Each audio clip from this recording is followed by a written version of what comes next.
So here we have this 1971 Timex Sprite. It's in pretty good condition. Everything's running. We're going to do a full service on it today.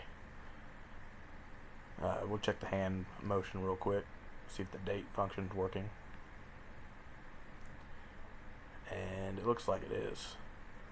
Now this watch has what they call the Timex M24 mechanical movement in it.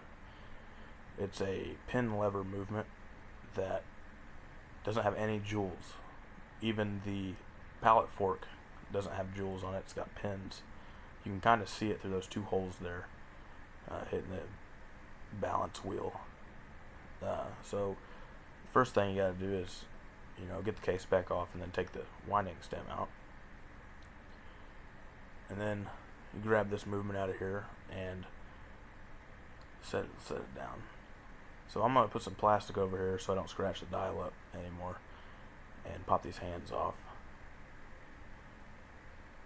And this is like a 34 millimeter watch. These movements are pretty common in these old Timexes. They say that they are unserviceable, or like it's only got one bridge. This one bridge holds all the wheels and everything. So to get the dial off, you gotta bend these little tabs, and there's 3 of them, and you just bend them back, and then you can take the dial off. But back to this movement, there are only pins and metal contact. There's no jewel at all. They run pretty good for what they are. These wheels out of the top of this. This one here is just the calendar wheel that rotates and clicks the calendar ring off. And these gears here are your set that wind and set your hands. And there's a spring on the back that goes in that little notch there. And that's the screw. And that screw is actually different than the other 3. And that screw that just came out of there is one of the 3 that hold it together on this side.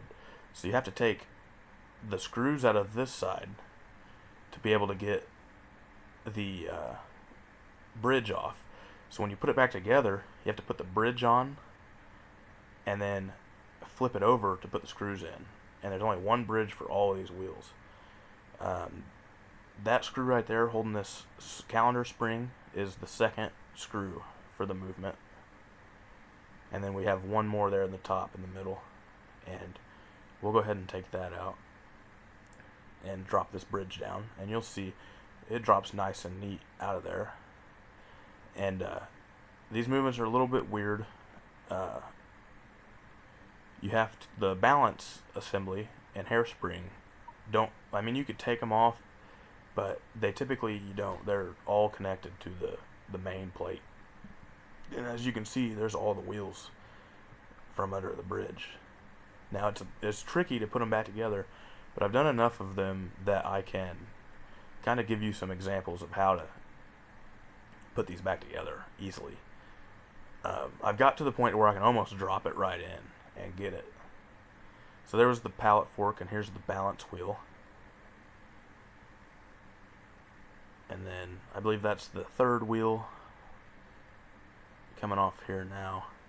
And most of these old Timexes use this style. And sometimes people just like soak them in like a lighter fluid, but that's not what we're going to do here. And this here is a little gear set that the stem goes through to wind and set the time. As you can see, this balance assembly is connected through the hairspring to the main plate. To get the barrel out, we have to take this little spring-loaded clip here. It's very weird. I don't know if you'd call it it's not an E-clip. I don't know. But you gotta slightly pry it over this and then rotate it. And once you rotate it, then you can push on the arbor and it'll drop the barrel out from the bottom. You'll see me do that here. So once I get that clip lined up with the barrel arbor, then I just drop it right out of the bottom. let's go ahead and get this ratchet wheel and click ratchet spring, I guess, off of there. So we're going to go ahead and set this main plate and hairspring balance assembly down into one dip and let it soak while I'm messing with the rest of the watch. So here we go. We're going to go ahead and get this train of wheels in here. And this is a pretty simple movement design. There are a lot of pieces, and just think about how all of these pieces have to go back in there with that one bridge. And this is why people say it's unserviceable. Actually, I've read a lot online about people saying there's no way to even take it apart, like it's riveted together, but it's not. The screws are just on the wrong side of the plate. So this is after it's been cleaned, lubricated that, and then we're going to go ahead and start placing these pieces back in there. So this is the pallet fork, and you just kind of start with it, and then I get it in the pin assembly, make sure the balance is set up in its pin, and then I'll get the pallet fork down in its hole, and then slightly adjust the pallet fork until it's riding on that impulse pin, and then we set this wheel next because it has to be under the escape wheel. And this wheel's the larger wheel here, and I believe that's the third wheel that's going in now. So these are tricky to get into there. These aren't jewels, so you can't see the pin. It's just a little microscopic hole in the plate. But you can get them to where they just drop into place. And then we'll go ahead and get this escape wheel on here. So you put the escape wheel in after you get the second and third wheel in, and it'll drop in, and you want to be careful not to bump the balance assembly when you do this, or you'll have to reset the pallet fork. Now this little gear set here, you see how it kind of looks like a house? That'll come into play later. I'll just put some lubrication on here and put this gear between them. This allows you to hold them together easily. Well, you can see the roof of the house is the top part, and that's how you'll line up the plate for the bridge. And then to get this together, you take where the foundation of the house would be. So I like to stick it on my tweezers there and take where the foundation of the house would be, and I'll use that to put it in. So here, this is the center wheel. This is the last wheel that goes in, and you can just drop this one right into place once you find the hole, and it goes right in there. So here I've got this little house wheel set up, and you take where the foundation would be and go to that rectangular hole, and you just line it right up and then slide your tweezers out. And that seems to be the easiest way to do that. Okay, now see this little square hole right next to my tweezers? Now you'll line that up with where like the chimney would be on the rooftop. And once you line that up, you can just drop the plate right in there. And then I use that and the barrel arbor as a reference point to line these pins up.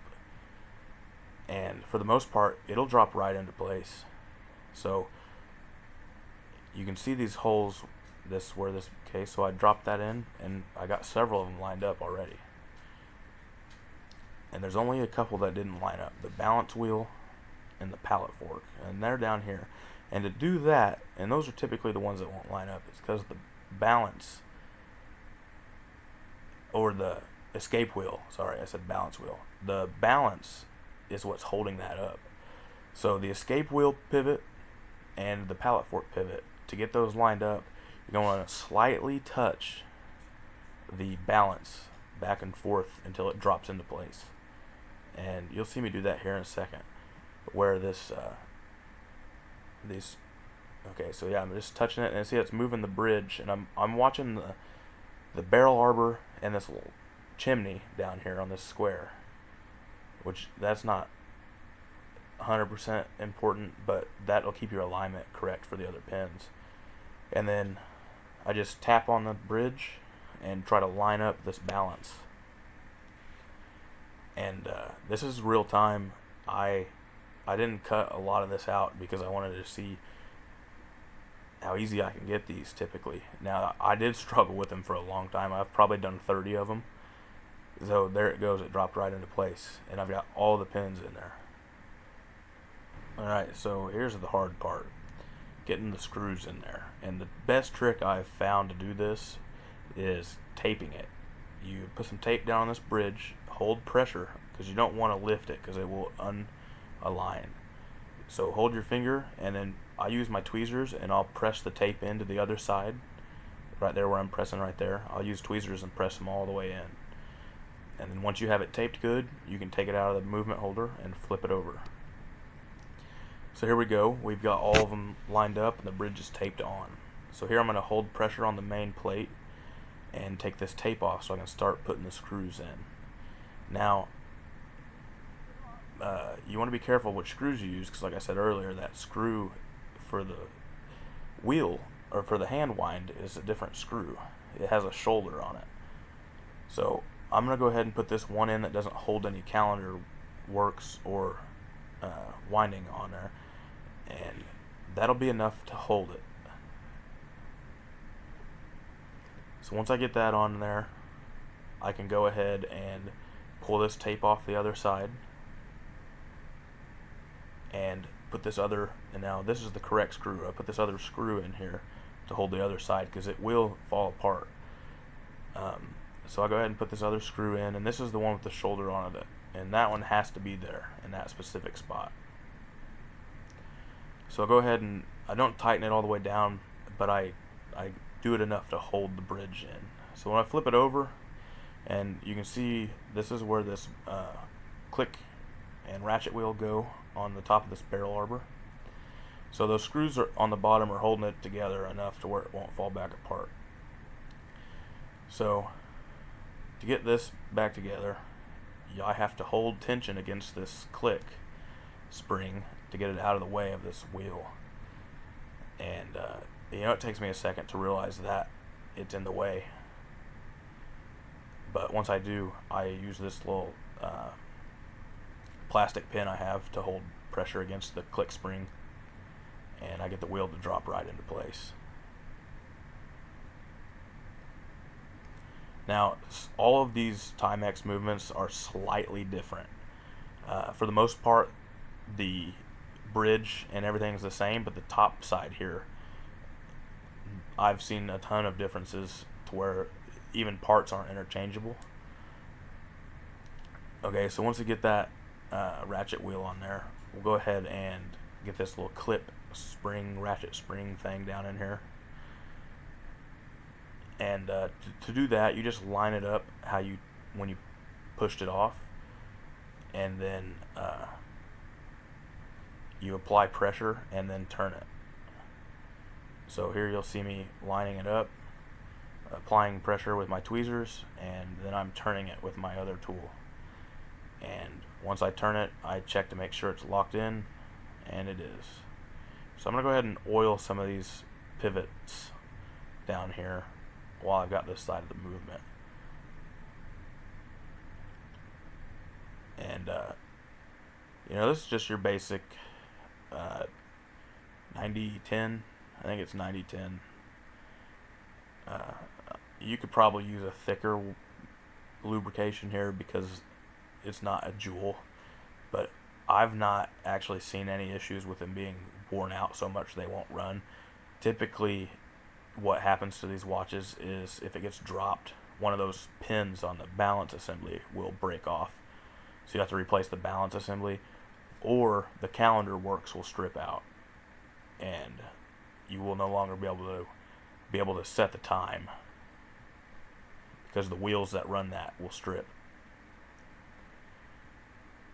Okay, so here that little this is like the lever, setting lever, and that little spring there is what holds it through that other side, and you'll see once I get this on here. But this is very difficult to do. It doesn't look that difficult, but this screw right here is pretty difficult, and the best way I've found to put this in is to hold it with your tweezers and line it up, and then come in with a screwdriver and set it. That screw will not set down in there, and like most screws where you can just set it in the hole and then start it, you've got to hold that one to start. But that seems to be a good method. So I'm going to go ahead and oil some of these holes over here.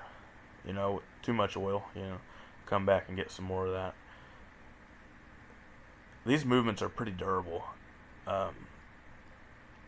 For the most part, you can regulate them. They say that F and S there next to my oiler. You clean them, lubricate them, regulate them, and they run within a second a day. I mean, you can even adjust the bead error with that screw head right there on the top of the balance assembly if you have too much end shake. So here's the calendar spring, and this is the last screw that holds the bridge on the back side. And I like to use the tweezer method here again, just because I'm holding the spring down at the same time I'm putting the screw in, and that's just the easiest way I've found to do it. So here on this piece, to get this piece back in here, here's the best way I've found. You get the proper screw there with the shoulder, and align it there like that, and then you'll lubricate everything and get these gears on here. And once you have these gears on here and lubricated, they will hold themselves to that bridge, and you can flip them over and maneuver it with those gears on there. They won't fall off. If you tried to put those gears on the top side of the movement and then put that on there, you might run into issues. So this wheel has to go on first before you put that on there. And then you can hold it like this and then just line this little lever up into that hole, and then there you go. You can line the bolt hole up, the screw hole up, and put the screw in. And this screw here also holds the bridge on the back side. That's why I put the calendar spring on before I put this on here, because I wanted another screw to be holding the bridge together. So here I'm gonna use this method here to get this spring over the other side of that lever. So that's where that setting lever spring goes into play. And then you might need to use your tweezers and line this hole up with the two plates that it goes on to get your screw or your winding stem in. So once you do that, you can get everything in there, tighten that screw down, and check, see if it's working.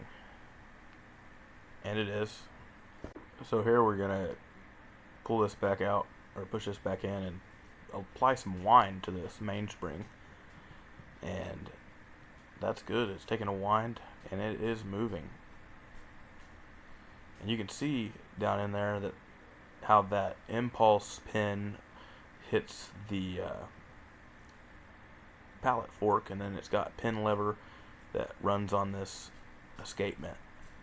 And I did oil these that pin down there also. And then here we got the cannon pinion going on. And I just align that up with these little gears here. And this gear here to the bottom of that cannon pinion is actually the one that strips out. So if your calendar works isn't working, that's pretty common for that one to be stripped out. And this jump wheel, date wheel, it just goes on this little pin right here, and that pin is very difficult to see. And there you go, I dropped it right on. That one goes on this cannon pinion. And this is the minute wheel. And here's this calendar ring. And the best way I've found to do this calendar ring, so it's got to go between all four of these little bolts on the sides. So I like to just line it up with the spring and then use my fingers to push it down into location, and that's all that holds it on there. So once you got it lined up on that spring, I'll use my fingers and push it to the side to line up against these little bolts, and that's all that holds it. So this little dial spacer, you want to put this on here this direction where it's like a cowboy hat, the brim is facing up. So go ahead and get the dial on here, and this dial just drops right into place. And you have to hold it down and flip it over, because remember, it's got those tabs. So to get the dial to be held on there and hold the calendar ring on, we have to bend these tabs back down. And there's 3 of them, so we got to bend all 3. And if those tabs don't get bent, your calendar wheel will jump off and it will not work. So I use an alcohol solution to clean these hands up, and then just a dry Q-tip to clean the dial where I was touching it with my finger. And then I go around and I try to clean up some of these numbers and everything. And then I'm checking the date function. So that's jumping. So as soon as it went to midnight, now we'll go ahead and put the hour hand on. And so I line that up at midnight, put the hour hand on that's been cleaned, and line it up, press it down, and then you'll want to check alignment. So make sure it's not touching the dial and that it's even and flat. Spin it all the way around to where it comes back to midnight, the date changes again, and then put the minute hand on. And the minute hand was cleaned also, same with the seconds hand. And press that on, same thing. Make sure it's flat, level, not touching anything. And then here we got the seconds hand going on, and same thing. You want to flat, level, not touching anything, rotate it around, let it run, make sure it's not going to stop. And here, this is after I've regulated this watch, and it's running at 1 second fast a day, and it's been running great on my desk for a couple of days now. I polished up the crystal a little bit more than what it was and put a band on it, and there we go, nice and finished, running, fully serviced with too much oil. Alright, my next video will probably be something along the lines of that. I've got a vintage Waltham, and I may order something else to do. I don't have any more projects currently. But thanks for watching. Hopefully you got something out of this video or just enjoyed it.